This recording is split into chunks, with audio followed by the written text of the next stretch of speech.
Starting with the name of Allah, the most gracious and merciful. Dear student, today we are going to discuss about regression. और regression जो है this is one of the 12 chapter of biostatistics और उसके अंदर जो है हम multiple concept जो है वो हम discuss करेंगे. तो regression and regression is chapter number 12. ठीक है, chapter number 12 है और regressions के बाद जो है हम another chapter वो discuss करेंगे और उसको हम कहते हैं correlation. ठीक है, तो रिग्रेशन और कोरिलेशन आज का जो क्लास है वो हम रिग्रेशन के हवाले से हम डिस्कस करेंगे. सो रिग्रेशंस क्या है? Regression techniques concerned with predicting some variables by knowing others. Variables यानी पहले भी चैप्टर में हमने डिस्कस किया था, वेरिएबल वो कैरेक्टरिस्टिक है दैट वेरीज. ठीक है, जो चेंजेबल होता है या जिसको हम कहते हैं वो कैरेक्टरिस्टिक जो एमिनेबल्स होते हैं, जो मेजरेबल्स होते हैं, उसको हम कहते हैं वेरिएबल.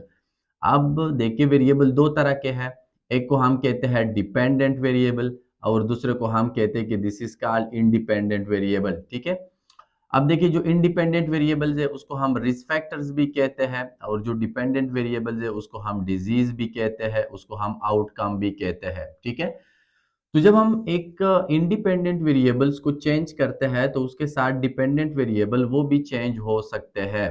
ठीक है, तो इस टेक्निक्स को हम कहते हैं रिग्रेशन. यानी जब हम एक वेरिएबल्स को चेंज करते हैं तो उसके साथ दूसरे वेरिएबल के ऊपर जो उसका इम्पैक्ट होता है वो रिग्रेशंस के अंदर जो है हम डिटरमाइन कर लेते हैं. The process of predicting variable y using variable x. अब देखिए इसमें दो तरह की वेरिएबल्स है, यानी देखिए the process of predicting variable y यानी वेरिएबल y के बारे में प्रेडिक्शन करना, जबकि यूजिंग वेरिएबल x जो है उसको इस्तेमाल करना. वेरिएबल x जो है इसको हम कहते हैं इंडिपेंडेंट वेरिएबल. ठीक है, इसको हम इंडिपेंडेंट वेरिएबल्स कहते हैं.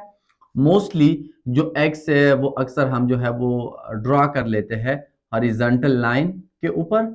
ठीक है, या ज्यादातर सिंपल केस में हम उसको कहते हैं रिस्क फैक्टर. ठीक है, और उसके साथ उसका जो इम्पैक्ट होता है किसके ऊपर, यानी y के ऊपर, और y को हम कहते हैं कि this is called dependent variable. ठीक है, तो जब हम एक वेरिएबल जिसको हम इंडिपेंडेंट वेरिएबल कहते हैं, जब हम उसको छेड़ते हैं तो उसकी वजह से इंडिपेंडेंट वेरिएबल के ऊपर जो इम्पैक्ट होता है उस इम्पैक्ट को हम कहते हैं रिग्रेशन. अब tell you how values in y change as a function of change in value of x.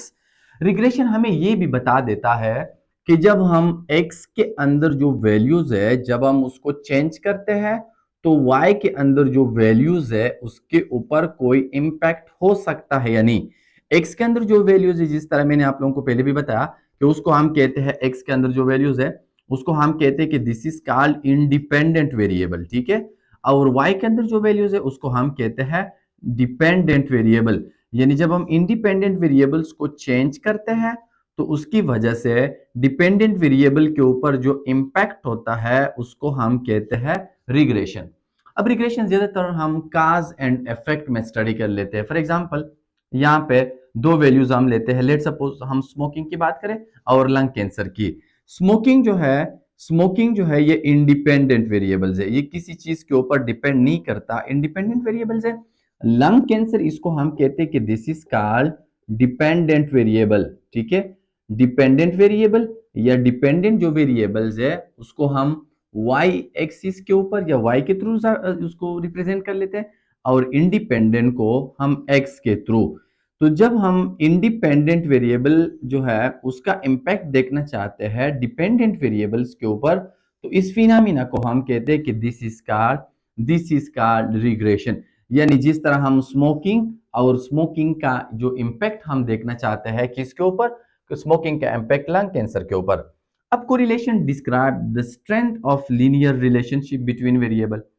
Correlation जो है वो स्ट्रेंथ के बारे में बता देता है. कोरिलेशन के चैप्टर में हम डिटेल में डिस्कस करेंगे उसके वैल्यूज है और उसी वैल्यू के साथ हम कोरिलेशन या जो पियर्सन कोरिलेशन है उसका जो जिसको हम रो से रिप्रेजेंट कर लेते हैं उसको हम जो है वो कोरिलेट कर लेते हैं. ठीक है, यानी जो वेरिएबल से डेटा आता है उसके साथ जो है हम प्री जो डिटरमाइन कोरिलेशन की वैल्यूज है उसके साथ उसको हम कंपेयर कर लेते हैं, तो उसके बारे में हमें बता देता है.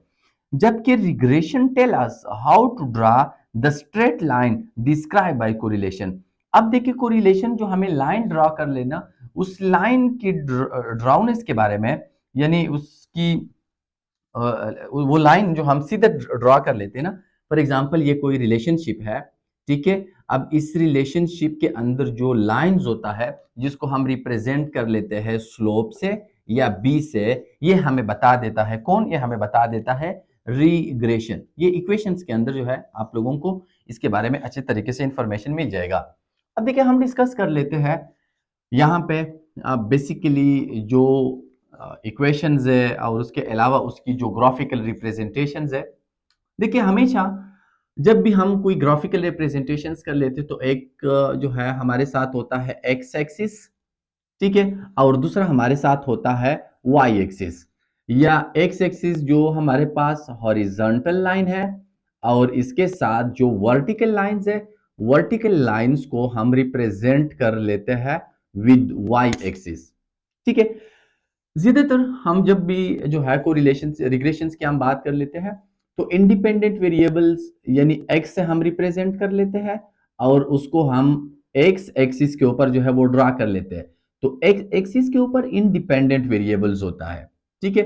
इंडिपेंडेंट वेरिएबल जिसको हम रिस्क फैक्टर्स भी कहते हैं, ठीक है। किसी भी डिजीज के लिए जो काजेटिंग फैक्टर्स होते हैं that is called risk factor. और वाई एक्सिस के ऊपर डिपेंडेंट वेरिएबल्स है। डिपेंडेंट वेरिएबल्स को हम आउटकम्स भी कहते हैं, आउटकम के अलावा हम उसको डिजीज भी कहते हैं, ठीक है। तो जब हम इंडिपेंडेंट वेरिएबल्स को चेंज करते हैं, ठीक है, तो इंडिपेंडेंट वेरिएबल के साथ डिपेंडेंट वेरिएबल्स के ऊपर जो इम्पैक्ट होता है उसको हम स्लोप से, ये जो स्लोप है इससे हम उसको रिप्रेजेंट कर लेते हैं और स्लोप को हम बी से, और ये स्लोप, ठीक है, जिस जगह पे ये वाई एक्सिस को टच करे, ये जो जगह है ना इसको हम कहते हैं इंटरसेप्ट, और इंटरसेप्ट को हम ए से रिप्रेजेंट कर लेते हैं, स्लोप को हम बी से रिप्रेजेंट करते हैं, और intercept the area or the point where slope touch the vertical line of Y axis is called, this is called intercept, ठीक है। तो this is the graphical representation. इसके साथ जो फॉर्मूला है, रिग्रेशन जो इक्वेशंस है, ये जो है इसको हम कहते हैं रिग्रेशन, इसको हम कहते हैं वाई हैट, ठीक है। वाई हैट इस के ऊपर जो सिंबल है उसको हम कहते हैं Y hat is equal to A plus B X, ठीक है। This is called regression equation. ये हमारे साथ जो है रिग्रेशन इक्वेशन है, ठीक है, रिग्रेशन इक्वेशन से, और उसको हम कहते हैं वाई हैट, यानी वाई हैट बराबर है ए प्लस बी एक्स। अब इसके अंदर जो ए है, ए बराबर है वाई बार मनफी बी एक्स बार, यानी ये वाई का मीन है, ठीक है, and this is the X mean, ये एक्स का मीन है, ठीक है। यानी X bar is the mean of X and Y bar is the mean of Y. इसके साथ अनदर जो इसके अंदर कंपोनेंट है वो है बी, ठीक है। बी क्या है, बी की हमने बात की, बी जो है वो है स्लोप, और बी बराबर है, इसका जो फॉर्मूला है सिग्मा एक्स वाई मनफी सिग्मा एक्स, ठीक है, sigma Y divided by N divided by sigma x square मनफी, ठीक है, सिग्मा एक्स होल स्क्वायर, ये होल स्क्वायर है, ठीक है, डिवाइडेड बाय एन, ठीक है। ये स्लोप का इक्वेशन है, ये सारा ये जो हम डिस्कस कर लेते हैं this is equation of slope, ठीक है। एंड दिस इज इक्वेशन, ये जो इक्वेशन जो है ए को हम कहते हैं इंटरसेप्ट, ठीक है, ये इंटरसेप्ट का फॉर्मूला है, ठीक है। तो यहां पे हमने तीन बातें डिस्कस की, एक हमने रिग्रेशन इक्वेशंस की हमने बात की, दूसरी हमने ये फॉर्मूला इंटरसेप्ट की हमने बात की, एंड ये थर्ड जो फॉर्मूला है ये स्लोप का फॉर्मूला है, और स्लोप को हम रिप्रेजेंट कर लेते हैं विद स्मॉल बी, ठीक है। अब इसके ऊपर हम एक जो है वो क्वेश्चन हम सॉल्व करेंगे। ये तीनों जो इक्वेशंस की हमने बात की, ये हम उसके अंदर जो है वो उसको हम एक्सप्लेन करेंगे। फॉर एग्जांपल सपोज एज का और उसके अलावा वेट का एक रिलेशनशिप है, ठीक है, यानी एज का और उसके साथ वेट का, यानी हम कह सकते हैं कि एज और वेट के दरमियान कोई रिलेशनशिप है या नहीं है। तो इस चीज को हम प्रूफ करना चाहते हैं, इसको हम साबित करना चाहते हैं कि यानी एज के साथ साथ वेट चेंज होता है या नहीं। तो फॉर एग्जांपल जो है एक सीरियल नंबर है, ठीक है, इसके अंदर मल्टीपल जो है वो पेशेंट्स है, मल्टीपल लोग हैं जिससे हमने डेटा लिया हुआ है। सीरियल नंबर 1 का जो एज है वो है 1 ईयर, ठीक है, और उस 1 ईयर वाले बंदे का, पर्सन का, यानी उस बच्चे का जो वेट है वो है 2 ईयर। सेकेंड नंबर का जो बच्चा है वो है 2 ईयर का, उसका वेट जो है वो 4 kg है। थर्ड जो बच्चा है, चाइल्ड है, उसका एज जो है वो 3 ईयर्स और उसका वेट जो है वो 6 ईयर, ठीक है। अब देखिए एक्स जो है, एक्स की हमने पहले भी बात की, एक्स जो है ये है डिपेंडेंट वेरिएबल, ठीक है, डिपेंडेंट वेरिएबल, ठीक है, यानी सॉरी इंडिपेंडेंट। एक्स को हम कहते हैं कि this is called independent variables and Y is called dependent variable, क्योंकि वाई जो है वो एक्स के ऊपर डिपेंड है कि जब एज इंक्रीज होता है तो उसके साथ वेट भी इंक्रीज होता है।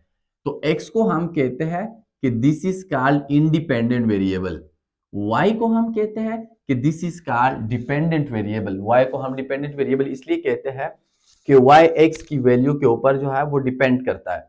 अगेन उसके लिए हमने जो है वो टेबल बनाना है, हमें x की वैल्यू भी दी गई है, y की वैल्यू भी दी गई है, ठीक है। इसके अलावा स्लोप का जो इक्वेशन की हमने बात की b की, उसके अंदर हमें सिग्मा एक्स वाई मनफी sigma x sigma Y divided by n whole divided by sigma x square मनफी sigma x whole square divided by n. तो इस फॉर्मूले में हमें सिग्मा एक्स वाई भी चाहिए, हमें सिग्मा एक्स भी चाहिए, सिग्मा वाई भी चाहिए, ठीक है, और सिग्मा एक्स स्क्वायर भी चाहिए। तो ये तीन चीजें हमें चाहिए। अब देखिए एक्स भी मौजूद है, एक्स यहां पे आप उसको टोटल करें, ये हमारे पास हुआ सिग्मा एक्स, वाई भी हमारे पास मौजूद है, वाई 2 4 और 6 ये बराबर हुआ सिग्मा वाई हमारे पास आया कितना, वो आया 12।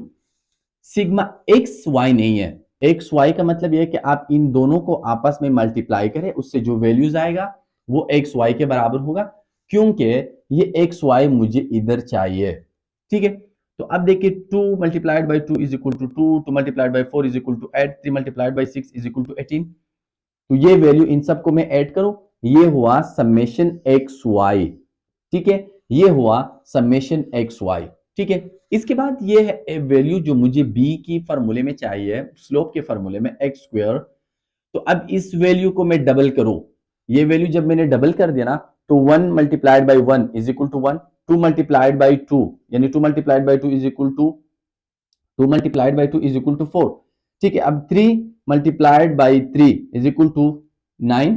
अब इस सब वैल्यू को जब मैं ऐड करूंगा तो ये वैल्यू यानी 9 और 4 13 और 1 ये हुआ 14 के बराबर, यानी सिग्मा एक्स स्क्वायर का जो रिजल्ट है हमारे पास, यानी सिग्मा का मतलब यह है समेशन, समेशन का मतलब यह है इन सारी वैल्यू को आप आपस में ऐड करें, तो इसको हम कहते हैं समेशन। अब ये सारी वैल्यू हमें पता है, ठीक है, बी के फॉर्मूले के अंदर जो वैल्यू मुझे चाहिए, यानी बी की जो फॉर्मूले की हमने बात की कि बी बराबर है समेशन एक्स वाई मनफी summation x summation y divided by n divided by summation x square मनफी x whole square divided by n. इस फॉर्मूले में जो भी वैल्यू चाहिए वो मैंने निकाल दी, लेकिन इसके अलावा मुझे एक्स बार की भी वैल्यू चाहिए, ठीक है, मुझे वाई बार की वैल्यू भी चाहिए। ये वैल्यू मुझे कहां पे चाहिए थे, ये वैल्यू मुझे चाहिए, यानी जो फॉर्मूला है एम बराबर है वाई बार मनफी बी एक्स बार, ठीक है।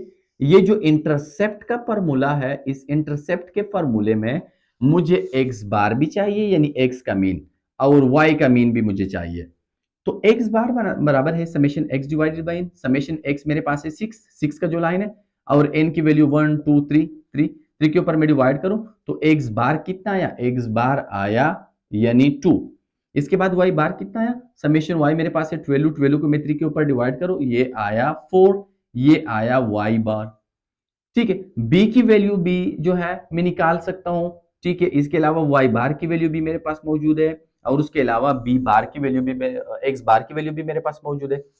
अब देखिए ये वैल्यू जब मैंने निकाल दी, आफ्टर दैट अभी मैं शिफ्ट होऊंगा और मैं बी की वैल्यू निकाल दूंगा। बी या स्लोप बराबर है sigma x Y, sigma x Y की वैल्यू वो मुझे पता है और वो है 28, ठीक है।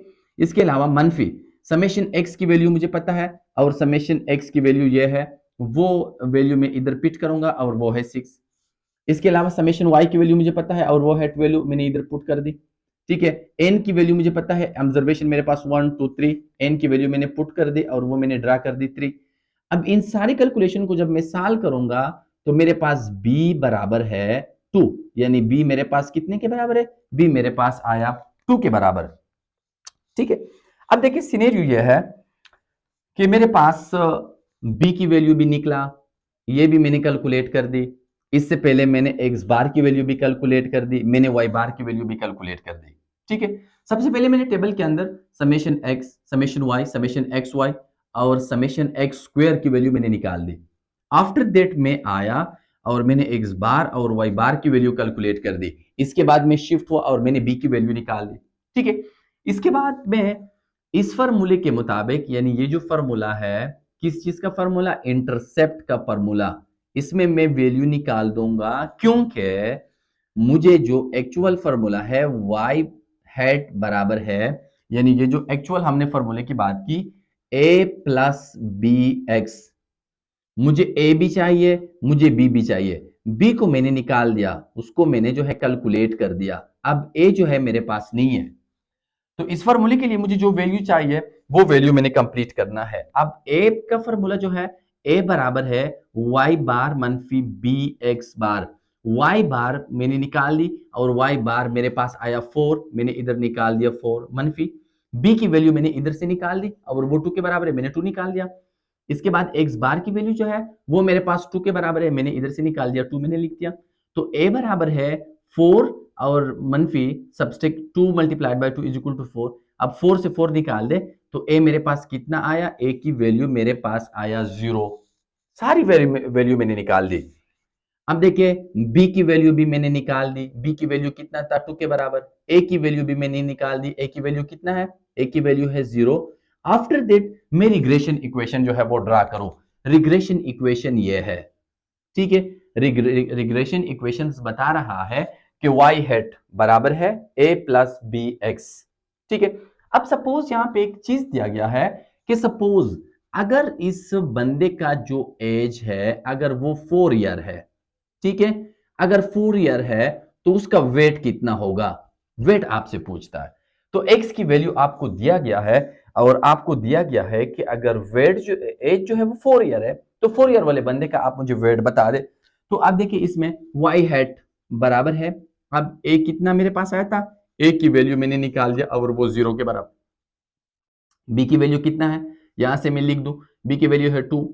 सपोज x की वैल्यू, ये x मीन की वैल्यू नहीं है, ये सिंपल x है, यानी अगर ये x क्या है, दिस इज द ईयर और ये इस बंदे का एज है ईयर में और ये हमें 4 ईयर दिया गया है, इसकी जगह मैं 4 लिख दूं तो 0 जो है इसकी अपनी जगह, इसके अलावा प्लस 2, 2 को मैं 4 के साथ मल्टीप्लाई कर, 4 multiplied by 2 is equal to 8, यानी y हेड बराबर है कि इस बंदे का जिसका ईयर में एज जो है वो 4 ईयर है, उस बंदे का जो वेट होगा, उस बंदे का वेट जो है वो 8 केजी के बराबर होगा।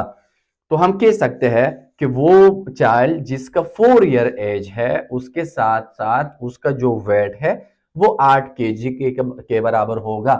So this was about regression. Regression जिस तरह हमने बात की कि रिग्रेशन दो वेरिएबल के दरमियान एक रिलेशनशिप है। रिग्रेशन हमें यह बता देता है कि अगर आप एक वेरिएबल को चेंज करें तो उसके साथ दूसरे वेरिएबल के ऊपर कितना इंपैक्ट पड़ सकता है। तो इस इंपैक्ट की मेजरमेंट को हम कहते हैं कि this is called regression. Again if you have any question you may ask in the comment section. Thank you so much.